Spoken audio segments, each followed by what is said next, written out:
saya buat pemahaman kalian tentang konsep dasar persamaan diferensial. Karena sampai dengan tugas 2 kemarin, baru ada 5 atau 6 orang saja yang mengumpulkan tugasnya. Jadi mungkin ada beberapa orang lainnya belum terlalu paham tentang konsep dasar persamaan diferensial. Oke. Kita lihat bersama konsep dasar persamaan diferensial.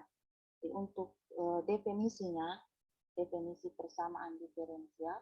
Persamaan diferensial adalah persamaan yang melibatkan variabel-variabel tak bebas dan turunan-turunannya terhadap variabel-variabel bebas. Kita lihat contohnya di sini. Variabel untuk nomor 1, variabel bebasnya adalah X. Variabel tak bebas atau kita biasa kenal dengan variabel terikatnya adalah Y. Nomor 2, variabel bebasnya adalah X, variabel tak bebasnya adalah Y. Nomor 3, variabel bebasnya adalah T, variabel tak bebasnya adalah Q. Nomor 4, variabel bebasnya X dan Y, variabel tak bebasnya adalah B. Kemudian klasifikasi persamaan diferensial ini kita kenal ada 2 klasifikasi besar, yaitu persamaan diferensial biasa atau biasa kita kenal dengan PDB, atau dalam buku bahasa Inggris itu dikenal dengan Ordinary Differential Equation atau disingkat dengan OD. Kemudian klasifikasi yang kedua adalah persamaan diferensial parsial atau PDP, atau dalam buku bahasa Inggris dikenal dengan Partial Differential Equation atau disingkat PDE. PDB atau persamaan diferensial biasa ini adalah suatu persamaan diferensial yang hanya mempunyai satu variabel bebas. Kemudian PDP atau persamaan diferensial parsial adalah suatu persamaan diferensial yang mempunyai 2 atau lebih variabel bebas. Yang berikut, dalam persamaan diferensial juga kita kenal istilah yang namanya orde. Orde atau ada buku yang menulisnya order. Order. Orde persamaan diferensial ini ditentukan oleh turunan tertinggi dalam persamaan tersebut. Lihat contoh nomor 1 ini. Turunan tertingginya adalah turunan pertama, yaitu DY, DX. Berarti ordenya adalah orde 1. Kemudian contoh nomor 2, turunan tertingginya adalah turunan kedua, berarti ordenya adalah orde 2. Contoh nomor 3, turunan tertingginya adalah turunan ketiga, berarti ordenya orde 3. Contoh nomor 4, turunan tertingginya adalah turunan pertama, berarti ordenya orde 1. Contoh nomor 5, turunan tertingginya adalah turunan kedua, berarti orde 2.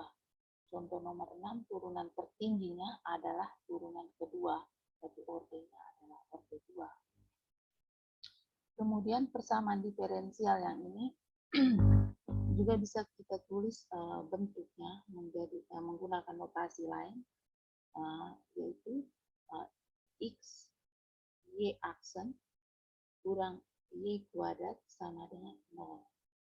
Contoh nomor 2 ini, X, Y, Y double aksen kurang Y kuadrat sin X sama dengan 0. Contoh nomor 3, Y triple aksen kurang Y kuadrat Y aksen ditambah Y berpangkat 4X sama dengan 0. Contoh nomor 4, Y aksen sama dengan X pangkat 3 kurang Y kuadrat. Dan seterusnya contoh nomor 5, bisa dilihat contoh sebelumnya. Kemudian dalam persamaan diferensial juga kita kenal istilah selain orde tadi ada istilah derajat atau dalam disebut dengan degree. Degree atau derajat adalah degree atau derajat dari suatu persamaan diferensial adalah pangkat tertinggi dari turunan suatu persamaan diferensial. Lihat contoh di sini nomor 1. Turunan tertingginya adalah turunan kedua. Turunan kedua, ketiga orde 2. Nah, dan pada turunan tertinggi, pangkatnya adalah derajatnya 3. Kemudian contoh nomor 2,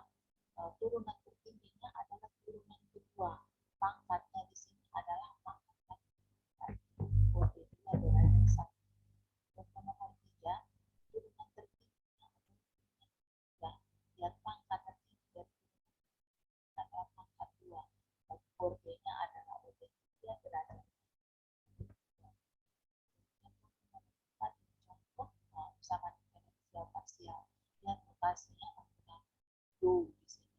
Notasi do biasanya menggunakan parsial. Nah, kenapa ini turunan parsial? Karena mempunyai dua variabel bebas, yaitu T dan X. Kita lihat di sini turunan tertingginya adalah turunan kedua, berarti OP-nya OP2. Pangkat tertinggi dari turunan satu adalah derajat 1. Ordenya adalah orde 2. Kemudian klasifikasi persamaan diferensial biasa itu juga diklasifikasikan berdasarkan linear dan non-linear. Jadi PDB linear orde N dapat ditulis bentuknya seperti ini. Bentuknya seperti ini. Kita lihat pangkat tertinggi yaitu pangkat N di sini, turunan tertinggi yaitu turunan ke N di sini, pangkatnya adalah pangkat 1. Turunan N pangkat 1 di sini, turunan ke N-1 di sini, pangkatnya juga pangkat 1. Sampai dan seterusnya sampai AN, X, Y ini juga adalah pangkat 1. Berarti di sini bentuknya ini adalah bentuk linear, di mana A0-nya tidak sama dengan 0. Kemudian untuk persamaan diferensial biasa non-linear, jika persamaan diferensial tersebut tidak linear, artinya pangkatnya bukan pangkat 1 lagi, tetapi lebih dari 1. Kita lihat contohnya. Contoh nomor 1 ini adalah PD linear orde 2. PD linear karena meskipun dia turunan tertingginya adalah turunan kedua, pangkatnya tetap 1. Kita cek masing-masing sukunya. Untuk suku pertama ini pangkatnya adalah pangkat 1, suku kedua ini juga pangkatnya 1, suku ketiga ini juga pangkatnya 1. Cek yang nomor 2 masing-masing sukunya, pangkat tertingginya di sini adalah pangkat 1, suku keduanya pangkat tertinggi pangkat 1, suku ketiga pangkat tertingginya adalah pangkat 1. Jadi dia PD linear. Ordenya orde 4 sebab turunan tertingginya turunan keempat. Kemudian nomor 3 ini juga adalah nomor 3 ini kita cek masing-masing sukunya. Suku pertama ini linear, suku kedua ini linear, tetapi suku ketiga ini tidak linear karena Y dipangkatkan 3. Berarti persamaan diferensial ini adalah persamaan diferensial non-linear. Kemudian untuk contoh nomor 4, ini juga PD non-linear karena suku pertama kita sudah lihat pangkat 2. Sehingga nomor 4 ini adalah PD non-linear.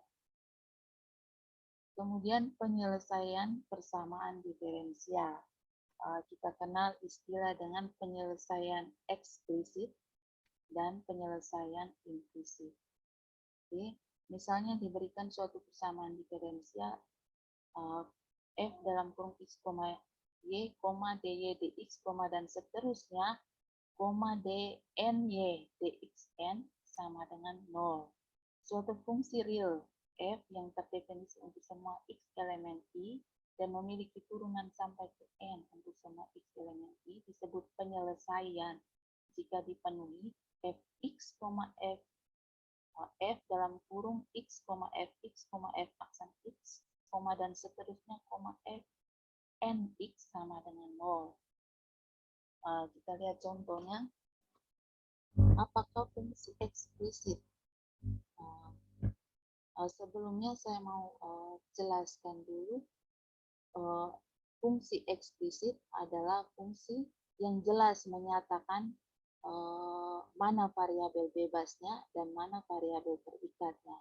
Misalnya, kalau contoh nomor 1 ini, fx sama dengan x kuadrat, maka ini bisa kita rubah bentuknya menjadi y sama dengan x kuadrat, sehingga jelas di sini variabel bebasnya adalah x, variabel tak bebasnya adalah y, sehingga ini adalah fungsi eksplisit. Karena sudah jelas yang mana variabel bebasnya dan yang mana variabel terikatnya.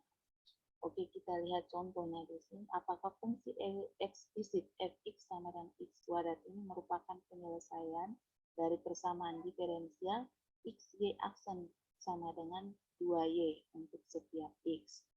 Ya, dijawab y sama dengan fx sama dengan x kuadrat. Maka y aksen sama dengan fx sama dengan 2x.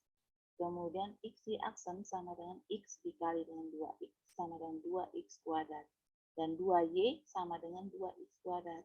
Karena itu x, y aksen sama dengan 2y sama dengan 2x kuadrat. Jadi fungsi fx sama dengan x kuadrat ini adalah penyelesaian dari persamaan diferensial x, y aksen sama dengan 2y untuk setiap x. Nah, contoh ini juga sama dengan contoh pada soal tugas pertama yang dikerjakan. Jadi diberikan fungsi, kemudian kita diminta untuk membuktikan apakah memenuhi persamaan diferensial yang diberikan. Jadi kalau terbukti bahwa memenuhi, maka fungsi yang diberikan ini merupakan solusi dari persamaan diferensial yang diberikan. Itu ada pada contoh tugas pertama. Kita dilihat kembali. Silakan cek kembali pada tugas pertama. Kemudian kita lihat contoh nomor 2. Untuk contoh nomor 2 ini adalah fungsi implisit. Kenapa disebut fungsi implisit? Sebab fungsinya adalah x kuadrat tambah y kuadrat kurang 1 sama dengan 0. Kita tidak bisa menentukan dengan jelas yang mana merupakan variabel bebas di sini dan yang mana merupakan variabel terikat. Nah, lihat.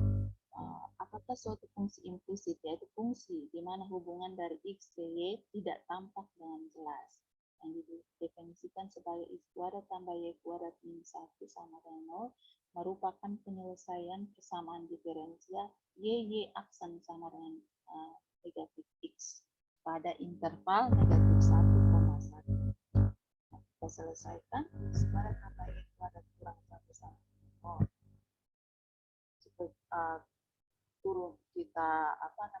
Turunkan menjadi 2x tambah 2y dy dx kurang 0 sama dengan 0.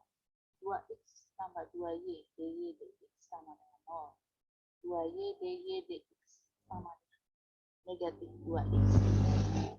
Ya.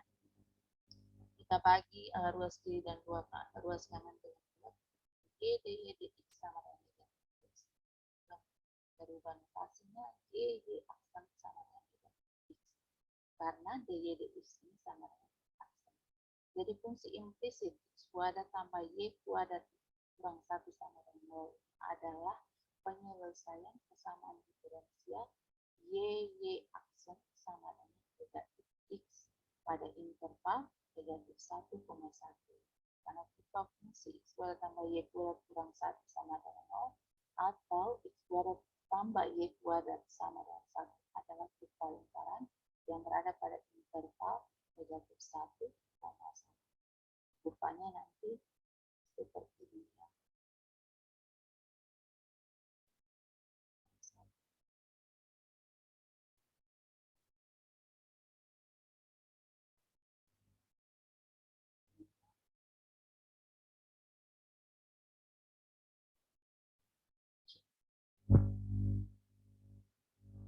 Tanpa arsirannya berada pada interval negatif 1,1.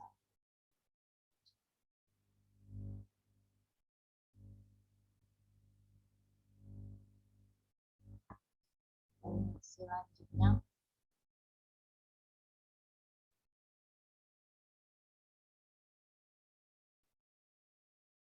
yang berikut ada istilah penyelesaian umum dan penyelesaian khusus ya.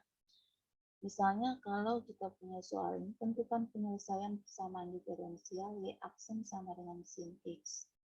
Maka y aksen sama dengan dy dx. Dy dx sama dengan sin x. dy sama dengan sin x dx. Oh, ini adalah contoh persamaan diferensial terpisah ya. Saya kira ini nanti kita bahas pada video selanjutnya saja. Kita cukup sampai di sini dulu supaya tidak terlalu panjang videonya. Oke. Terima kasih.